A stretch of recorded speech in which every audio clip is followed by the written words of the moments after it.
Hello and welcome to Psyched, the show where we explore psychedelics through social, economic, and political perspectives.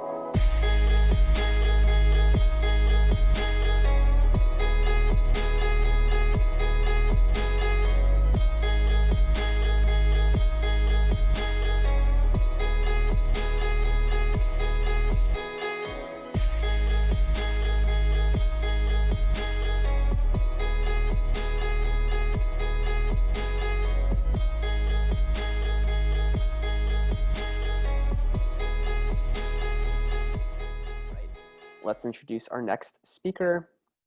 So next up, we have Gary Costner. For most of his life, Gary has been a psychonautic explorer of advanced neural models, theoretical physics, and manifold theory. His research led him to the conclusion that human bodies are fruiting bodies of hyperdimensional mycelium. He is the patent holder of advanced 3D supercomputer architectures with extensive experience in AI and mechatronic systems design. At the turn of the millennium, Gary was developing a biologic intuition synthesis algorithms in conjunction with DARPA's Polymorphic computing architecture project. Gary is currently focusing all of his scientific and technological expertise on his lifelong passion to revolutionize myco-cultivation infrastructure, enabling access for all to food and medicine for body, mind, and spirit. Gary, thank you so much for joining us and welcome to Psyched. Hey, thank you so much for this amazing opportunity. So that last speaker was quite fascinating and it actually resonated with me because both psychedelics and music have been an instrumental part of my personal development. I had my first psychedelic experience when I was 15 years old. It was a purple microdot. I'll never forget that experience. For the first time, I actually was able to, I guess, perceive my own mind, and what amazing instrument that I was able to bring to the world, as we all have. And it unleashed my creativity in terms of music, in terms of just general creative intelligence. It was, I guess, when I was in my early 20s, I had my first mushroom experience. That brought a whole psycho-spiritual domain into scope. And I can say I've had some of my most life-transforming experiences with the magic mushroom itself, which is kind of what brought me here. In fact, in those early days, I got a hold of Terrence McKenna's book, Magic Mushroom Grower's Guide, and actually started growing mushrooms way back in the day. In terms of my career, as he was saying, my early career was in actually technology development. I started myself working as a studio musician and a freelance design engineer in Nashville, Tennessee, where I worked with companies like Control Data Corporation, Digital Equipment Corporation, developing scalable digital image and signal processing systems for satellite and telemetry processing. Developed what appears to be the first social network modeling software, which I sold to Customs Intelligence. Ultimately, I decided to move to California to be closer to where technology development was going on, especially Silicon Valley. Continued my research, continued to work as a freelance design engineer until I patented the scalable high-performance computing architecture, which came to the attention of the head of DARPA technology development at the time, and he ended up inviting me to join their polymorphic computing architectures project, which was a fascinating project. Ultimately, the defense culture was not really compatible with my basic nature, so I ended up moving on to develop virtual reality, augmented reality based educational infrastructure. Did some work with the United Nations, ECOSOC, which is the Sustainable Development Commission, where we develop models for scalable techno-societal infrastructure to be rolled out in in developing countries. And that's really what stimulated my interest in scalable and modular agrotech systems. I basically studied everything I could about that subject and decided in 2018 to narrow my focus to myco-cultivation, the cultivation of mushrooms, because it was clear to me that of all the areas of agrotech, it was growing the fastest. The market was exploding. 4 years ago, it was approximately 30 billion. It's about 50 billion now globally and expected to be at 70 billion by 2024. So pursuant to that, I moved to Olympia, Washington, where I networked with mycologists and mushroom producers to determine what the pain points were in the current paradigm of industrial mushroom cultivation, and determined what those points were, and basically resulting from the fact that the paradigm for growing mushrooms hasn't changed in several hundred years. So in 2019, last year, I decided to start this company. It was incorporated in June of last year, 1 year ago. In the first 6 to 8 months, we acquired facilities in Las Vegas, put together a top-notch team, and by March had brought our technology to production-ready status, right about the time when the pandemic hit. Our manufacturer, being California-based, has been in mandatory lockdown by order of the governor for the past couple of months, and fortunately is just now opening up their doors. They're about 30% capacity, soon to be at full capacity, and they have put our production line back at the highest priority, which we're happy to hear that. So a little bit about the company. I'm going to jump over here and share my screen. Here we go. Okay, so we're Myco Systemics. The company is formed to revolutionize myco-cultivation. We're an agrotech innovation company developing and marketing a family of modular, scalable, industrial, commercial, and consumer-grade myco-cultivation technologies. As the global myco marketplace continued its mushroom, the pain points include capacity, cost, wasted space, scaling, and quality control. Our solution is to provide higher quality, better control, which gives higher yields, easier maintenance, and lower costs.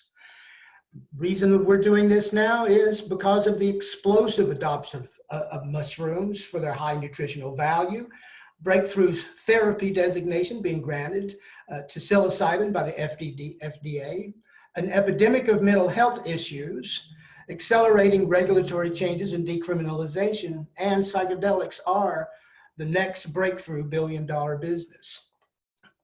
Our market size, the total addressable market right now is around 50 billion, projected to be almost 70 billion by 2024.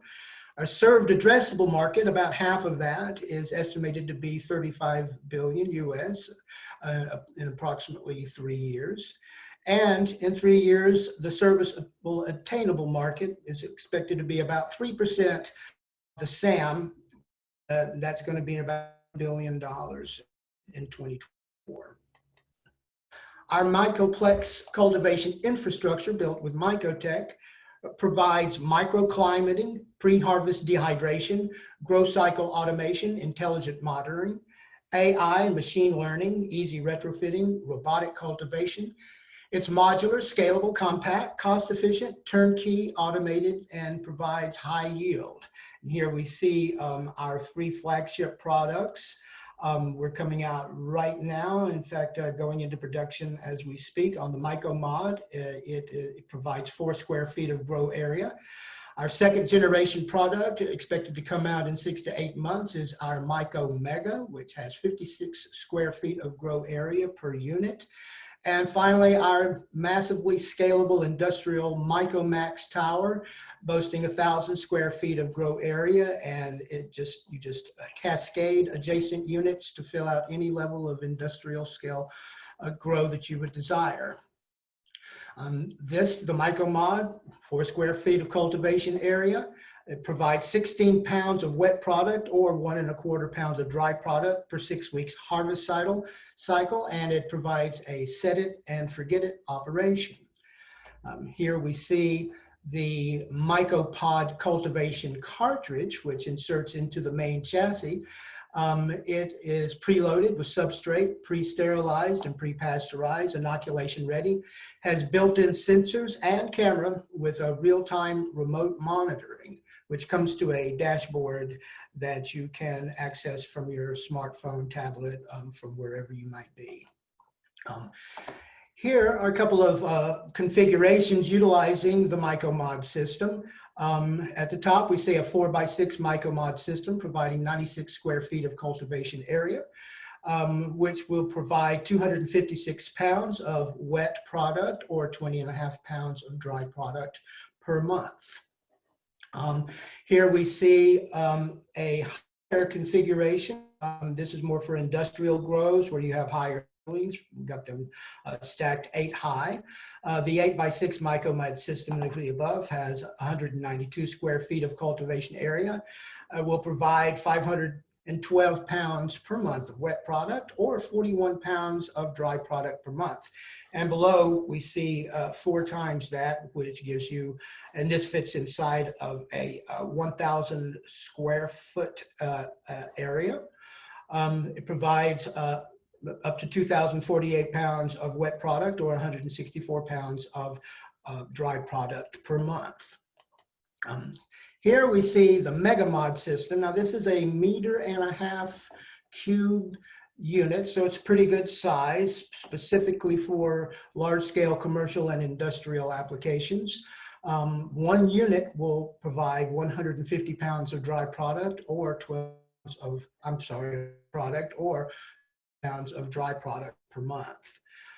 And here we see a couple of configurations there. The one up above, where we just see 2x3 system that has 336 square feet of cultivation area, provides 888 pounds of wet product or 72 pounds of dry product per month.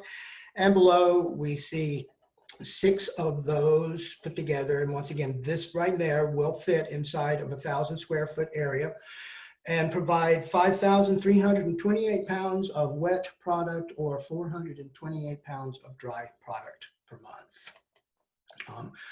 Currently, our competition, little to none, is current competitors have dung-based cultivation, where we're providing a cartridge-based cultivation.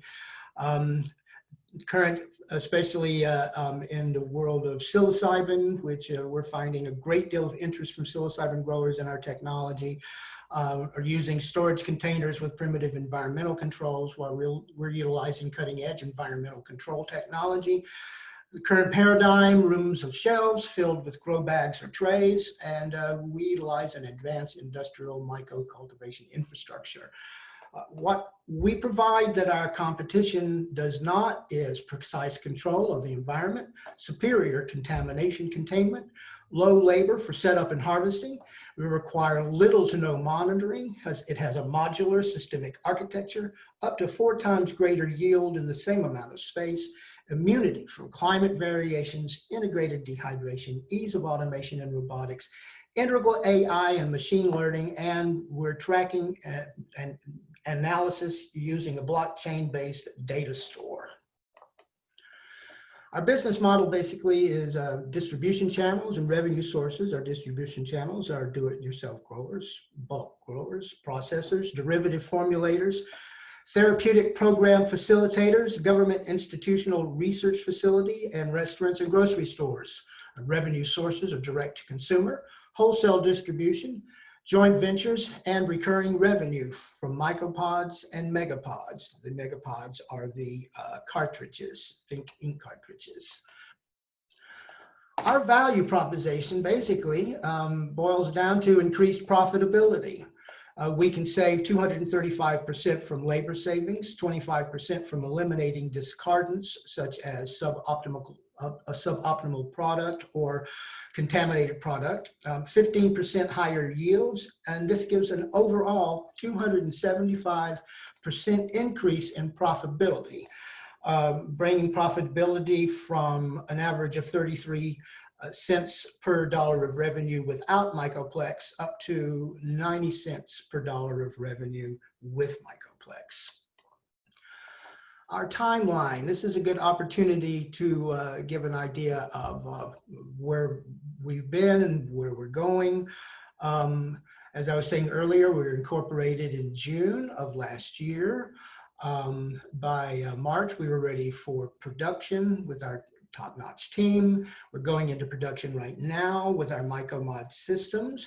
Our first 200 are already sold to pre-orders, and we are accepting pre-orders at this time. We just formed a joint venture with a cannabis company in Jamaica called Greenfield. It's being funded by Roadman Investment Corporation, based out of Canada.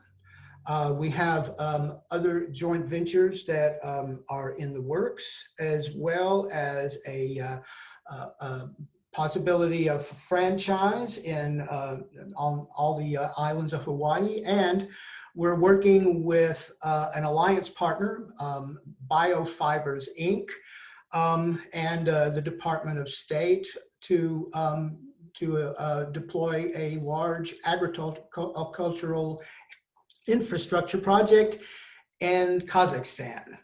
So we've got quite a bit of activity going on now. In 6 to 8 months, as mentioned earlier, we're planning on launching our second generation product, the MegaMod system.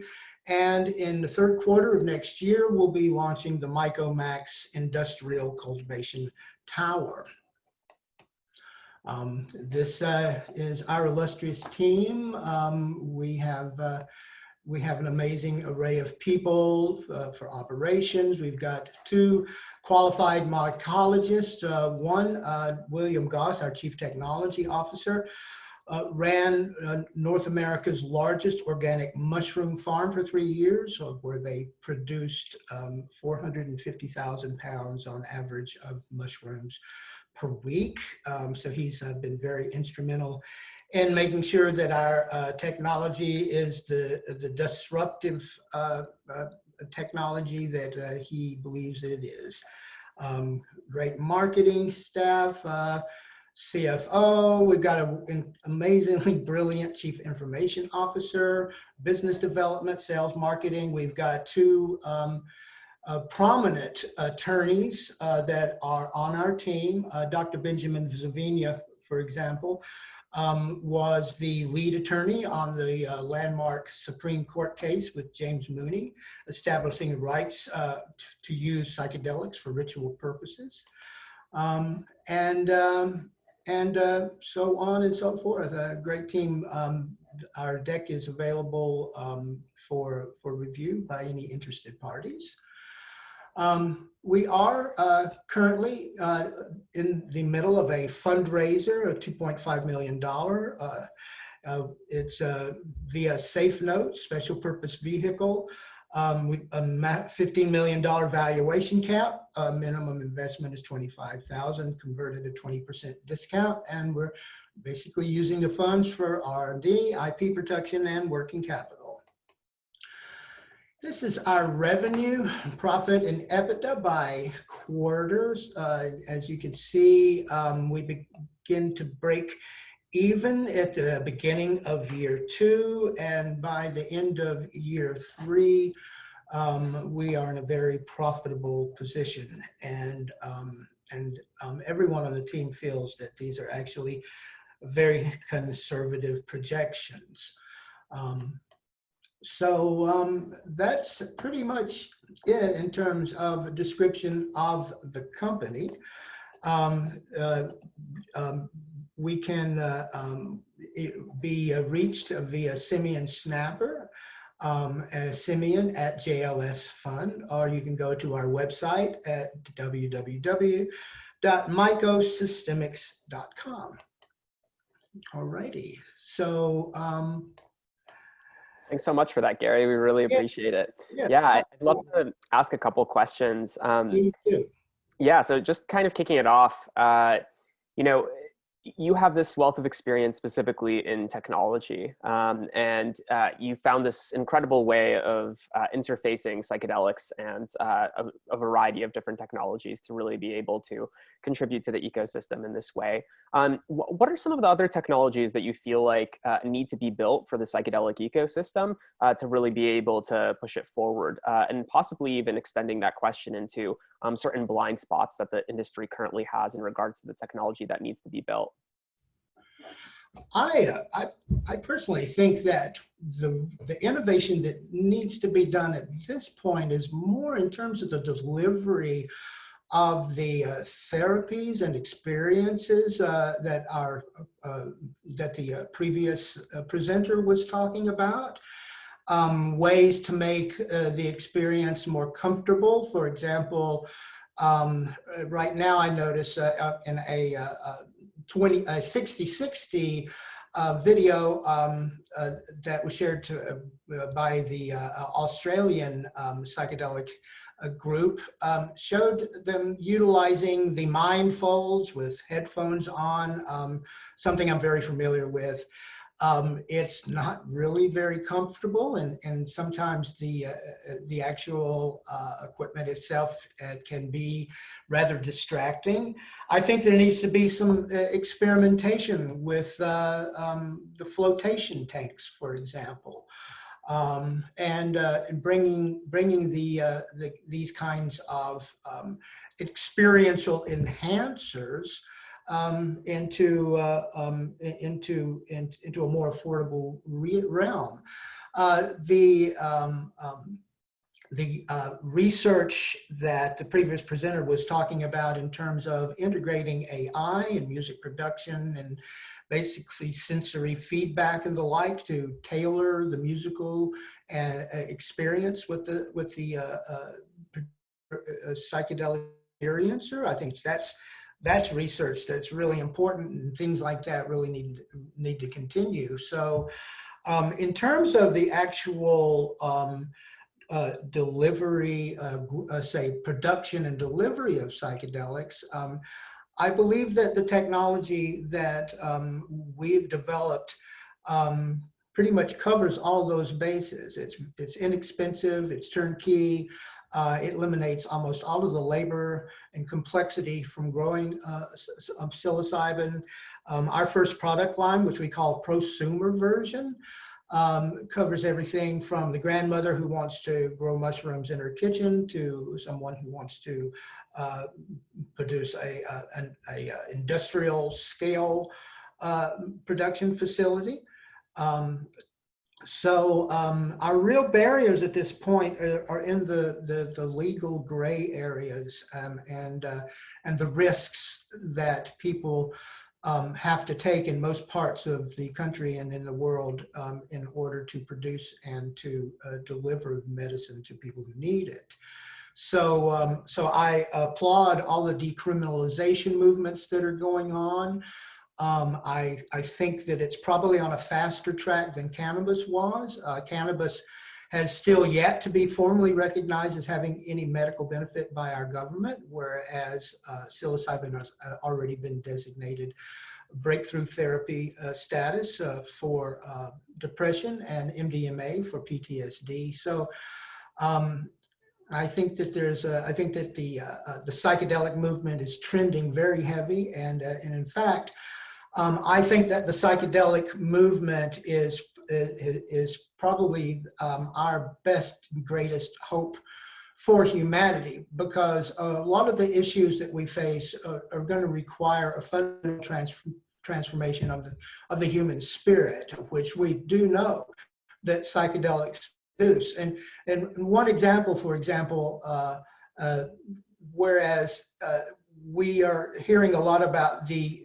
advantages of psilocybin for therapy for the individual. Well, one of the reasons for that, and especially in near death, or so to say end of life therapies, is that psilocybin has been scientifically proven to rewire the fear response, which makes it very vital for people in end-of-life therapies. However, if we also look at it at the collective level, if we were to see the mainstream adoption of psilocybin, for example, that would have the effect of mitigating our collective fear in our civilization. Think about how many problems that we have stem from collective fear, aggression, wars, so much discord is caused by the insecurities caused by our collective fear. So psilocybin could literally mitigate our collective fear and help us transcend our warlike nature and increase peace on our planet.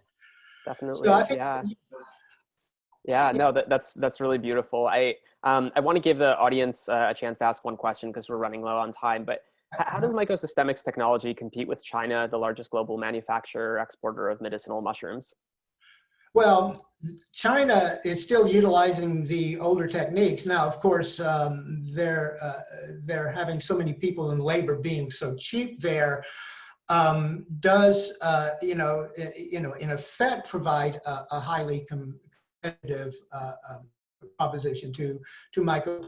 But the way that they're doing it there is still the old-fashioned way.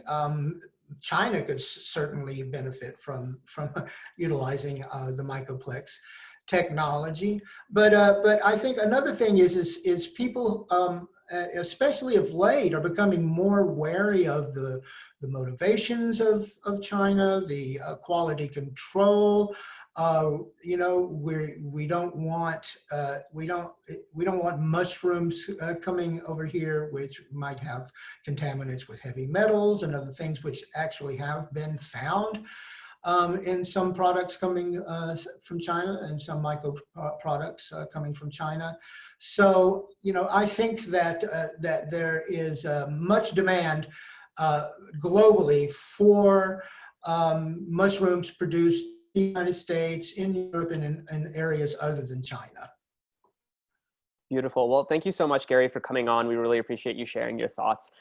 We'll see you throughout the conference and make sure to chat later. Absolutely. Thank you so much. Yep. Bye-bye. Bye-bye.